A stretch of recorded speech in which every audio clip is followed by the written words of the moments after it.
Welcome to the Value Creating Human, a conversation series where we share the stories of ordinary people doing extraordinary value creating things in our communities and around the world. We hope to inspire in you a desire to explore what it means to be human and how you can create value in your lives and the lives of others. As humans, what kind of values are worth pursuing? What values can we create in our community? Let's explore together in the upcoming episodes. Hello, fellow value creating humans. My name is Vanessa, and I will be your host today. Welcome to the show. In commemoration of the World Refugee Day on the 20th of June, we are speaking to a very exciting guest who has done extensive academic works to push forward advancement in policies regarding refugees and migrants here in Thailand. Please welcome Dr. Bhanubhatra Jittiang, or Dr. Kaan, Assistant Professor of the Political Science and Vice Dean for Academic and International Affairs of the Faculty of Political Science, Chulalongkorn University, Thailand. He is also the director of the Master of Arts and Doctors of Philosophy program in International Development Studies, or the MAIDS-GRID, and the founding director of Nelson Mandela Center for Conflict Resolution, Atrocities Prevention, and Human Security, and an overall and awesome human being. Greetings, Dr. Kaan. Hello, hi, Vanessa, and hi, the audiences. Hi, okay, so just now was a long academic title and very professional soundings, but we also would like to get to know a bit more about you. So if you could please introduce who Dr. Kaan is to us, that would be awesome. So hi everyone, my name is Kaan Jittiang, and then it's my pleasure to be joining these podcasts and then with all of the team here.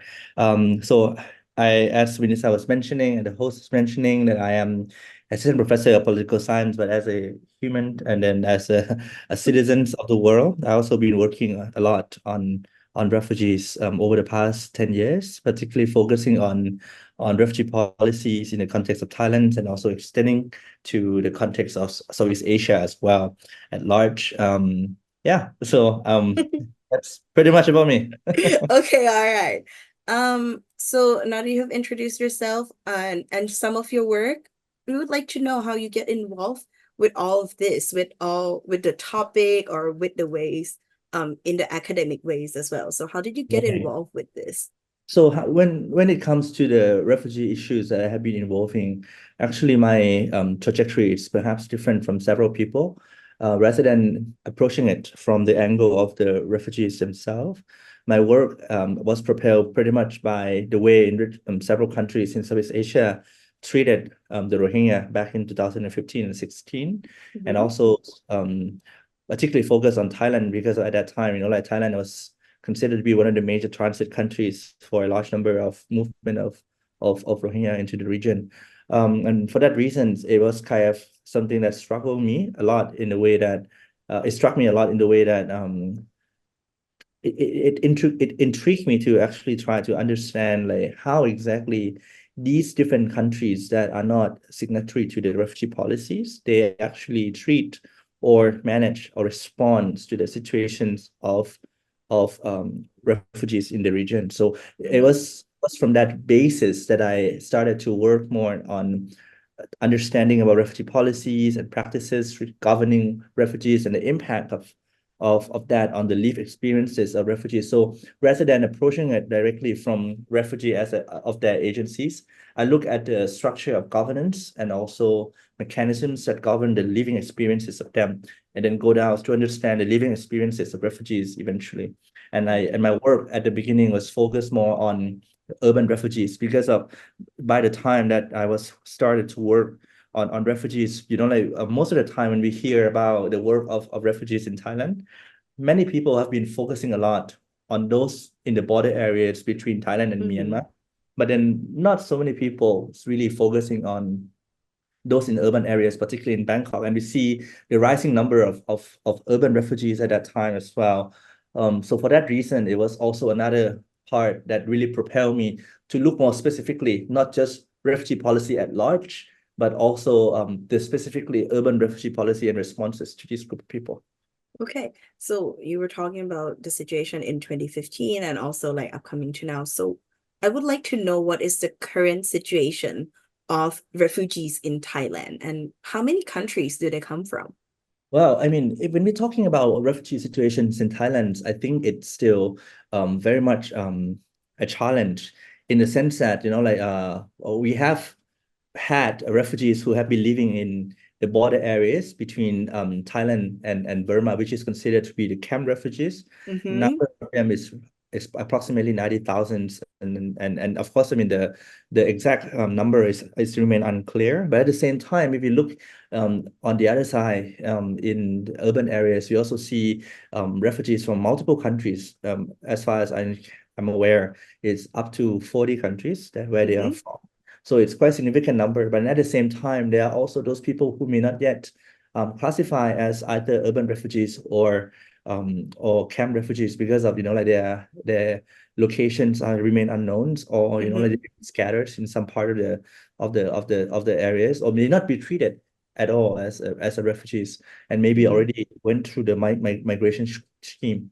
And these groups can also include those who recently moved from Myanmar right after the military coup in 2021. The number in total I would approximate of the last group would be roughly around 300 to 400,000, and they probably scatter. As I mentioned, the refugee migrant pipeline is already the way that allows them to be able to stay in Thailand. So the distinctions between refugee and migrants, it become very blurred at the moment as well. So if we look at the overall pictures, I would say that roughly around 400 or 500,000 perhaps of refugees are in Thailand at the moment. Okay, that's quite a significant number of people Yeah. living without some sort of status and challenge Sure. and the challenges of the in-betweenness of it Exactly. all, right? So with all of your years working with refugees, can you share some of your experience working with them? When you go to the field, maybe. You Yeah. also mentioned the urban refugees as well.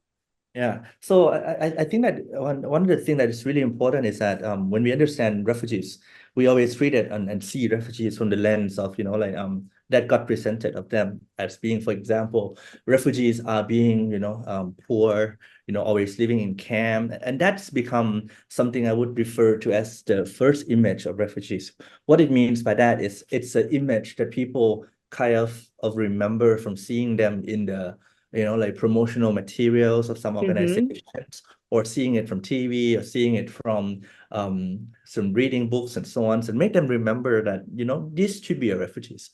But in reality, when we talk about urban refugees or other groups of refugees that already perhaps, change their status by themselves to become migrants, so on and so forth, right? These groups, like they may not necessarily have to be those in camps, and they may be some people that we bump into on the daily basis, but we never know that they are refugees. Sure. In realities is that refugees that I've been experiencing, particularly in the urban context, these are the people that like live among each other, among us. It can be your neighbor, and it can be the workers who are working at the sites and so on and so forth. So what is more important is that they're not necessarily poor, but at the same time they could be middle class and so on and so forth, because of it. Think about the context of their movement outside of their countries, right? It's not simply because of war and conflict. Mostly is a key factor that push them outside the countries. So when war and conflicts happen, it doesn't matter whether you are poor or not. You have to move.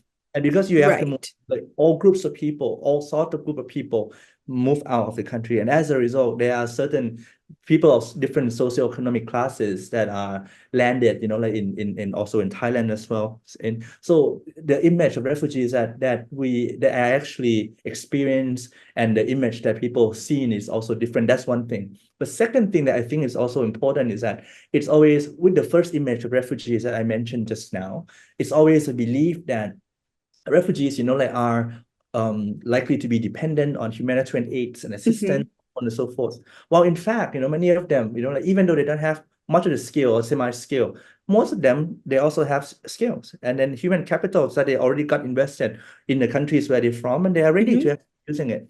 But most of the time, these talents are not able to be used, partially Mm-hmm. because of the lack of understanding, and then also because of the stigmatizations that, oh, they are refugees, they're depending on aids and assistance, so they cannot allow to work. And if they work, then it might be affecting the labor dynamics. Well, in fact, like countries like Thailand, for example, we really need workers in multiple sectors, both, Mm-hmm. skilled work and also semi-skilled work and also even low skilled work as well, right? But the integration of them into these kind of scenarios is not yet there. So that's the experience I've been seeing, that like there are certain exclusions of refugees from all this participation in the labor market and so on and so forth. But that means that we are experiencing or seeing that the first image of refugees makes refugee really losing their capacities to be able to demonstrate Right. Mm-hmm. their abilities to perform or be of great values to themselves and also to the societies where they are living in. Mm-hmm. Yeah. Okay. And I think that's a very important key issues to also be made aware of as well, of Yeah. how long that kind of first image, or like the what you associate with the terms itself, Yeah. to kind of create this bias, or Sure. this almost, would you say, negative um impact on the experience of the refugee living in Thailand as Exactly. well. Yeah. Yes. So the following question for this specific issue that you just raised, which is leads right into my next prepared question, is how do you then envision a positive transformation in addressing the basic human rights and restoring human dignity Mm. for these people? Because what they're experiencing is that economic independency, that dignity or the pride that associate with the work or with their own ability or even their value is being decreased, Mm. especially with this kind of image or this kind of like treatment. Yeah.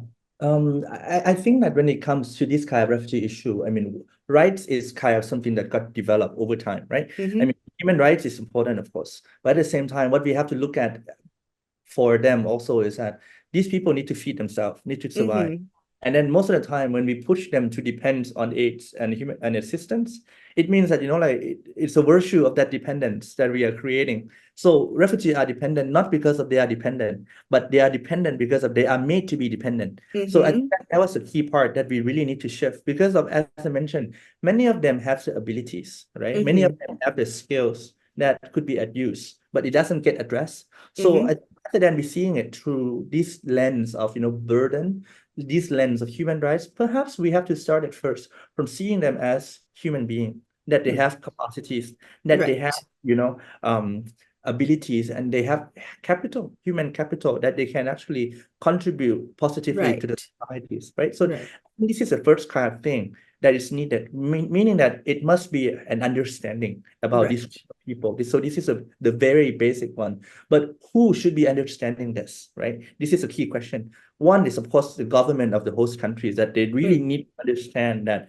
well, there are potential in refugees, and that the inclusion of them into societies will make a difference, not just to the societies, but also to refugees themselves, and also less the dependence of them. So that's the first step. But the second one that will be really important also is the perception and public perception of those people in the societies.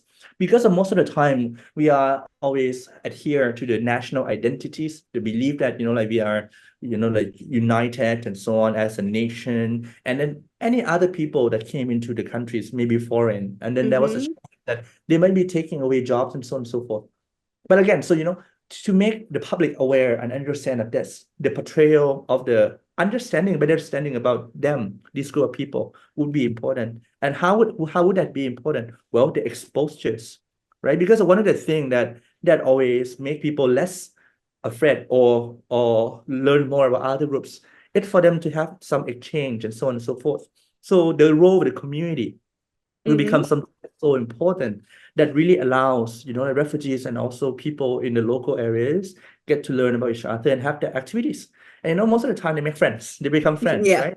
Exchange is something that's important. Of course, it won't take it at the first generation right away, but it may take second generation, third generation, and some of the refugee kids also integrated well into a Thai society also, as we have seen from other group of immigrants that already came to countries like Thailand or even other countries, Southeast Asia. So this is a kind of thing that I think that it's needed a reinforcement of both the government policy, but at the same time, the public perceptions that the work that needs to be done on the ground by multiple organizations, the government, media, and also the community itself to support it, refugees themselves as well. Okay, so what you're also saying is to see them as human first. Yes. That re-emphasis on human, treating people as human, community, society, and public seeing people not just with their labels of refugees or the status, but as human. And that would eventually lead to the restoration of human dignity and more impactful changes for the situation. Exactly. That's right. Okay, that's it. That's great. Awesome. And thank you for sharing that with us today. Moving on, maybe ask about your experience in the national screening mechanism. From our understanding, that is a new policy that is hopefully going to be implemented in Thailand. What is it, and why do we need it? Where is it going? So, I mean, I think that we already have several understanding about something called a national screening mechanism. So this is the mechanisms that was initiated back with the policies from 2016, that Thailand was trying to develop some mechanisms to distinguish between those generally need protections and the migrant workers who may already be in a migrant labor scheme and so on and so forth. This mechanism was intended to protect it, particularly urban refugees that at that time in Thailand number was roughly around 5,000 to 10,000 of them. It was intended to actually be a tool that allows some of the people who are really, need to be treated more as a human. What is really important about this policy, because in the past, several of the people were, because of they are refugees, right? They may not be able to return to countries.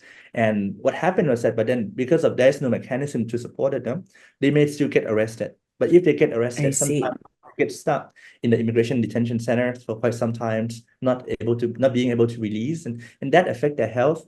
And that also requires some of the civil society organizations to go on an ad hoc basis to request for support from the government officials and different units to find ways to actually get these people out and so on and so forth on bail, right? Because of that, I think this mechanism was started off with good intentions in the sense that we really need to support it, those people who are needed protections. But then as time gone by, the mechanisms also require discussions of several sorts, right? And turns out to get developed as a regulations of the Prime Minister office to on the screening of these people into Thailand. But these mechanisms, when we think about it originally, many people was arguing that, maybe, it's a refugee status determination. Of course, because of Thailand is not a party to refugee convention. So refugee is the word that is not used in the official documents. Right. So in Thai law, so the Thai law doesn't not recognize that. So right. The term refugee wasn't adopted. And because it wasn't adopted, what happened is that this mechanism was set up to name these people who will get protected as a protected persons. So once they screen, but also there were some other mechanisms that they have to go through. And there are certain eligibility criteria have to meet before they become eligible, basically. And then if they're eligible, then they go through the process. They get some sort of, a temporary protections. And once they're in, they also get temporary stays in Thailand until the situation is safe. And then they probably gonna either get repatriated back to their home country, or they can get resettled in the third countries. But of course, the options that Thailand has provided, it's to put Thailand more formalized as a transit place, not as the country of integration of refugees. Nevertheless, this mechanism is really important in a few steps. Number one is that it also come up with the definition of persecution, which is something that is completely different. In the past, there is no terminology of this, no definition of this. So if we think about this as a way forward, that that this kind of terminology is included in Thailand, and then it's also expanded definitions of the 1951 Convention on the Status relating to refugees. It also shows us that Thailand is taking some actions to this. But at the same time, I think what's really important is that, of course, at this stage, it is not yet the mechanisms to provide refugee with permanent possibilities to stay in Thailand. Mm-hmm. But it's going to be something that really a stepping stone for further development. Because of, I think that most of the time when it comes to these screening mechanisms, it's a trial, right? It wouldn't be perfect at the time that it got developed. Of But course. over time, when there's a feedback from the practice and so on and so forth, then things might get better and improve, right? So the mechanism was released as a regulations and announced in the Royal Gazette in 2019. And then the implementation actually started already last year in September. So there are certain groups of people that are already in the pipeline. But again, there are certain concerns that also emerge from these mechanisms. So for example, some of the people may still have to go through the immigration processes that they may Mm-hmm. still get arrested before they get bailed out while they're going through the mechanisms. But again, all these different things over time, it can be changed, right? Because of now there are mechanisms in place. And if there are certain loopholes in the development, this development can be different because of one thing that I think it's really important with the national screening mechanisms is that it's also included a clause where there will be a need for the assessment and review. And this Mm-hmm. mechanism is so important because of once this kind of monitoring, review, and assessment is there, that means the feedback could be taken, like for the national committee to actually consider and think about it, how it's going to make it better in the long run and so on, right? So I believe that, even though it might not be perfect at this stage, but it could be a stepping stone for further development and a better protection of refugees. But whether or not it's a protection tool at this stage yet, I would say no. But in the Right. long, it could have been, right? Because at least, those people who screen in, they will have potential access to healthcare support. Mm-hmm. And at the times also their kids can go to school, which, by the virtue of Thai law, no matter of who they are, if you are kids of the age, certain guarantee by the Mm-hmm. Thai constitutions, the kids can still, no matter who you are, no matter what citizens you hold, no matter of what status you have, you can go to Thai school. So that was at least, like some of the things that really allows, as I mentioned, the first generations of people may not get integrated yet, but the second generation, third generation who go to Thai school, they may be able to really become part of the Thai societies in the long run as well. Yeah. Okay. So one of the main point, I guess, of this mechanism is one way a stepping stone also like to further develop the policy regarding refugees here in Thailand and also to provide more options, I guess, generally to the refugee. Would you say that's the I think case? it wasn't the alternative policies for refugees and so forth. I think that it's a mechanism that really try to address the problems that always been an ad hoc mechanisms, It's try to come up with a formalization of some sort to address the issues that, like otherwise going to keep coming up at an ad hoc basis. And that, Right. like because of movement of people, refugee issue will always be here as long as there is a war and conflicts, and we see that these situations happen not just in Thailand but around the world, right? In Europe, it's also affected by the movement of people from the Middle East, from Africa. In Africa, we also see the same experience. In Latin America, we also see this experience. So it's undeniable that we won't come up with something. So I think that for me, it's not an alternative policies, but it's something that is really needed at the beginning, like to some make the wheel run and improve it later on in the long run, basically. Yeah. Okay. And with the feedback mechanism, especially, that will really certainly be something Hopefully. great to add on, hopefully, valuable feedbacks for future development for the development of future policies. All right. And okay, I think that's a lot of technical stuff, I guess. And thank you so much for providing the very detailed background information and also like addressing the challenges that humans face when they leave their home country. Because first and foremost, refugees are not, they are humans and needed to be treated as such. Exactly. Okay. And a lot of our discussion revolves around policies and policy development and also different academic works, I guess. So how can Thai youth or even ASEAN youth, as you mentioned, be encouraged to be a part of this discussion? I think that the most important thing is that, like anyone can take part in all these conversations. And to be honest to you, it doesn't have to be just on the Refugee Day, right? On the daily Mm-hmm. basis, we are actually experiencing this. All of us, at one point, if we trace back to our ancestors, maybe because of the term refugee doesn't exist at that time, it could have been that our ancestors also moved as refugees in the modern days terminologies that we are using because of the fled war and conflict and maybe famine also, right? And we never know. At one point in our life, we may also become a refugee ourselves if there's a war and conflict broke out in our countries. Our persecution is happening to us, in some way, right? So in that sense, I think that it is important that all of us, particularly the youth, to aware that it affecting us. It's a phenomenon that is always going to be here with us. Mm-hmm. And therefore, not just we pay attention to the issue, but we also really need to do something to actually make it different, not just to the life of those people already affected, but potentially our life in the future as well, right? So I think the awareness and understanding is perhaps the most important thing for us to really understanding it. And second, I think it go back to the point that you already been mentioning.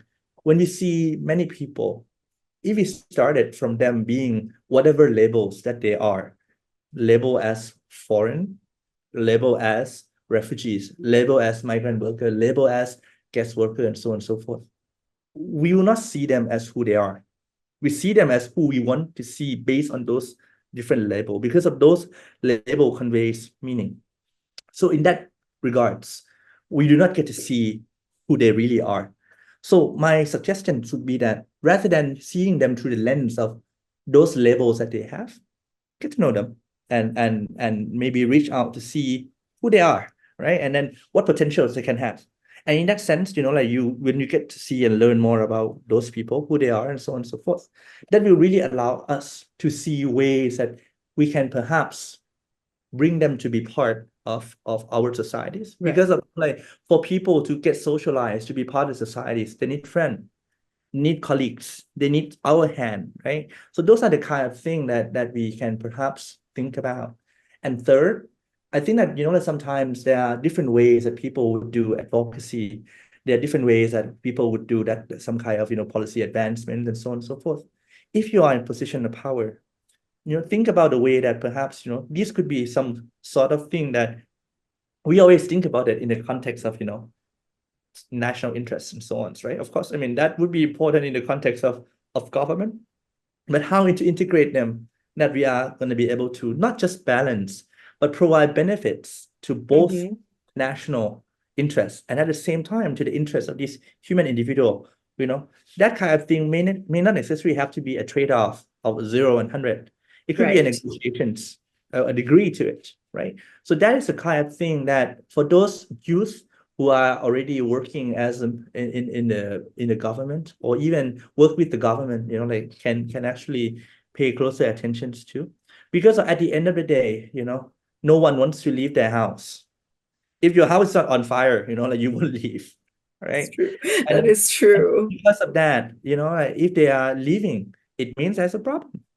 So in that regard, why don't we help them when the house is on fire, right? Because at the end of the day, it might be our house too that could be on fire as well, and one day we may need them as a result.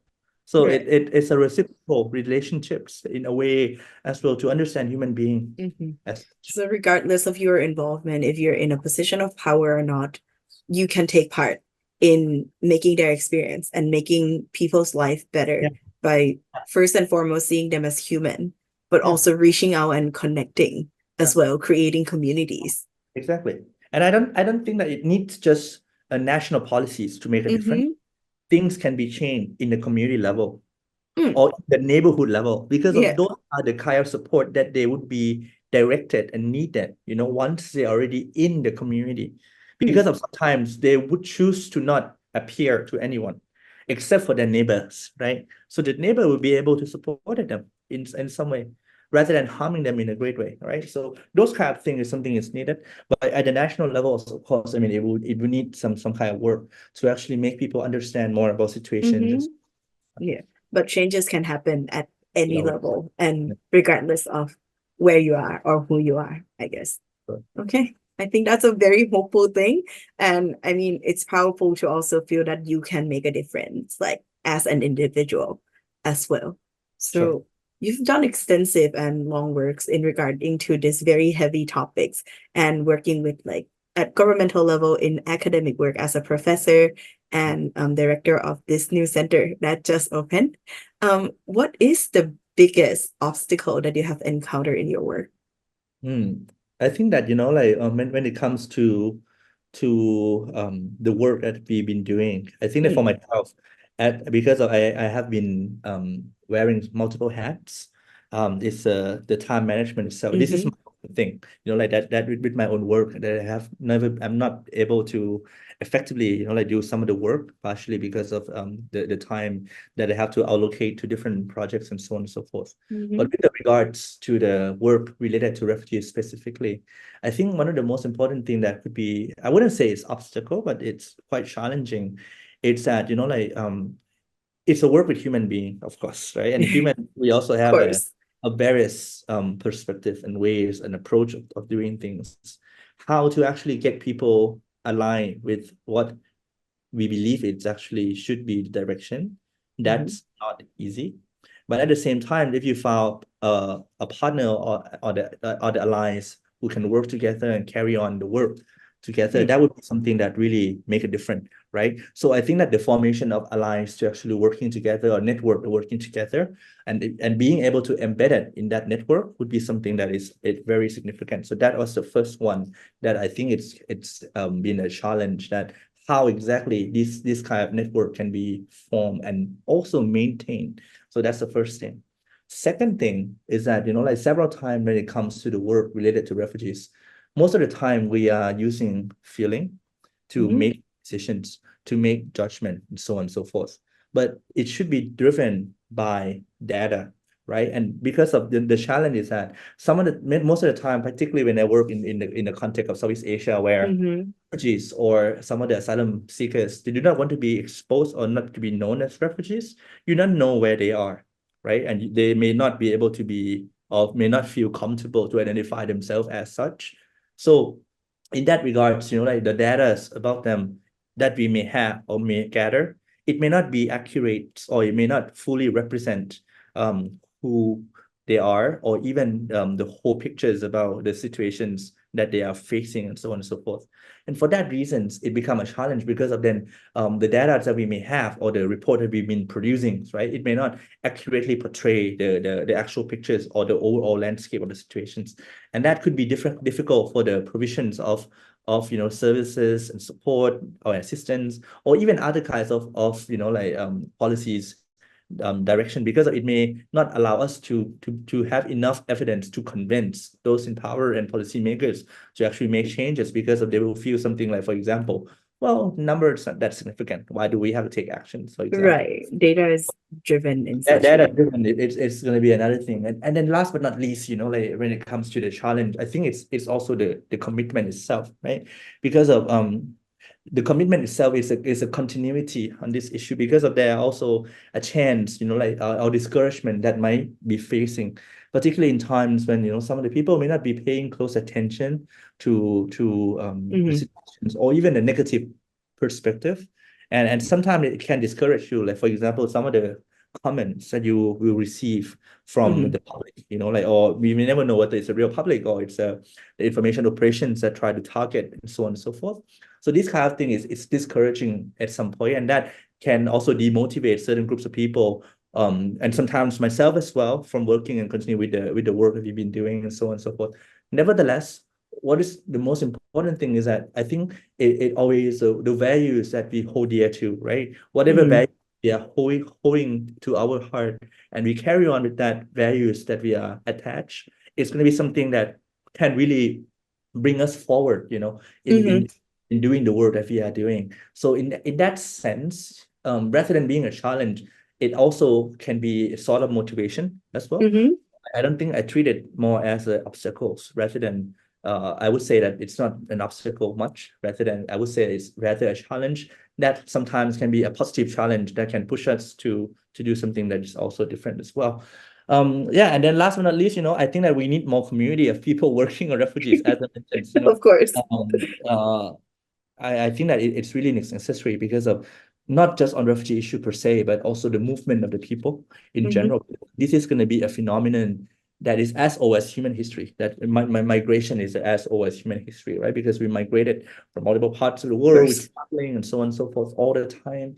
The understanding of different dynamics and complexities of mobilities and migration will be something that can really make a difference, I think, if we have more understanding about it. So a community of people who understand and study it would be something that we need in the long run. Yeah.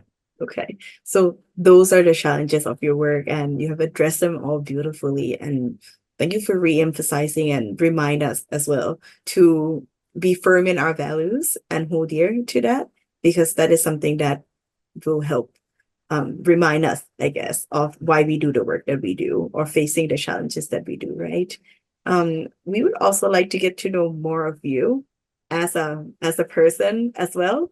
Because at the end of the day, with all the advocacy and all the work that you have done, it's still a human being behind that, right? So what are some of the mental and personal challenges, I guess, that you have in maintaining all of your responsibilities, like you have said as well, with multiple hats that you wear as an academician, as a professor, and also as someone who's working in policy making, I guess. Yeah, I mean, I think that the most challenging thing is like as academic, I think it's really important to maintain who we are as academics. And then of course you will feel pressure from work and so on. And to maintain mental sanity, it's perhaps the most important thing. Right? Because also I have supervisees I have to supervise. I have all the administrative work I have to do. I also have teaching that I have to do. And then so maintain mental sanity is the most important thing. So I go do something fun. I love traveling. So that's the way that like I can relieve stress. But also importantly is also readings, because I feel like like I do feel that many times we don't know enough of many things. And to know more about it, we really need to sit down, read. And that's what I always feel, like when it comes to a new topic. And I get excited pretty easily with several, issues that people may not be interested because of, I think that's always a challenge, right? And then once you overcome the challenge, it's kind of like not playing a game, but it's kind of a checkpoint that oh, now I learn more about this, and then now I go on and learn more about other thing else and so on. So those are the kind of thing that maintain my and help me with the with maintaining sanity. Sanities. Second thing, which is also really important, is that to set the target and goal. It's got to be clear in your mind. Like it's always clear in my mind, what am I doing and why am I doing it, right? I mean, certain things that most of the time, I think part of the reason why people burn out, I am burnt out too. I mean, from time to time with the work I've been doing. But what keeps me motivated again is that I have a goal, I have a target that I have to achieve, right? And because of that, it's something that I really want to go there. Because I really want to go there, I have to do it. So that's something that keep me moving once again. So it's the maintenance of that mental sanity that I also needed. But more importantly, I think that like the check-in with a psychologist, psychiatrist is a normal thing, right? Why am I saying that? One thing that I want to really emphasize that many times when we have a physical health issues, we go to see a doctor for cure, right? And the same thing happened if you have a mental health issue. People sometimes stigmatize those who go meet psychologists, psychiatrists. But why not? When like when we have mental health issues, then we should go and seek support. And those professional support, I think it's something that really helped me a lot, in the sense that helped me be back to maintain the full sanity. Because of sometimes I can tell you the story, for example, when you experience and listen to the stories of refugees or working on this particular topic, there are certain traumatizing moments that also not affecting just those people whom you interview and those people whom you study, but also yourself, because of it's some kind of thing that sometimes people call it a secondhand trauma, right? To manage that, sometimes I cannot do it by myself, but I also need support from professional help as well. So in that sense, those kind of support that I would be able to gather would be something that is also necessary for maintaining my mental sanities. So at the end of the day, I feel like try to find a balance, there is no real balance. Because in realities, like, I mean, as academic, you work all the time. But at the end of the day, what you can find is the internal piece that you can actually try to formulate and so on. But of course, I'm not perfect on the person on that, because I also have ups and downs in my life, and so on. I'm a human being. And I think that that's what it's something that I would say is that sometimes what we need is not a perfection, but it's Mm-hmm. the perfect imperfection, which is that, like make the imperfection is part of Right. your life, right? Because and you learn well, you learn to do things that it may not be perfect, but Yeah. good enough. Yeah. Yeah. Just what's the saying? Accept that you're a work in progress, Exactly. kind of, right? Sure. So the 3 strategies is to do something fulfilling for yourself, like reading or traveling, to set clear goals and tasks, to remind you of why you're doing the work, because you can easily get lost in everything that you do and the momentum of things, right? And to seek strong mental support, whether it be from, reaching out to a support network, to groups, to friends, or to professionals, right? Anyone. Psychologists. Yes. I think that's valuable. And that's great that we get to hear that. So you did mention reading a new book. What is your current favorite, or what's the last thing you've read? Well, I've been reading a book about the meth road. It's quite heavy, but it's to tracing. It's a book by Connor Woodman that talks about, like tracing the narcotic routes from Southeast Asia all the way to Australia, which is, I think, it's quite fascinating, given the ongoing situation of transnational crimes in the region. And it's something that's really get me to think a lot about, like different dynamics, because as I mentioned, like when we talk about movement, it's not simply just a human movement, but it can also be of these kind of things, like, for example, like illicit trades. It could be also trade on positive kind, right? It could be politics, it could be some other thing else that also move along with human being as well. So I think when I use the framing of movement, like to understand things, it's not just refugees alone now, but I also try to understand other dynamics, and also related to that, it could be a human smuggling, trafficking, and so on and so forth. So it one of the book that really opened my eyes, because of, like, you always learn. As I mentioned, I love to learn things I don't know. I love to go to uncomfortable terrain sometimes to do things that is quite challenging, because of that push me forward to have more motivation. So That's fun. I've been reading. It's fun. Yeah. It's Okay, fun. you'll keep your mind engaged. All right. So Dr. Kaan, thank you so much for your valuable time today, for sharing your expertise, sharing your work, sharing, and really great reminders overall as well, that human are human, and first and foremost should be treated as human. So we Thanks for hope having me. you have a great day. You And too. thank Have a you for great day. joining us here. Thank you. Take All care. right. Thank you for tuning in. This episode of The Value Creating Human was brought to you by beHuman, a Singapore-based social enterprise that looks to co-create peace-building through dialogue within our region and around the globe. If you enjoyed today's episode, please leave us a like, share, and subscribe in our social media handles. We hope to see you for our next exploration.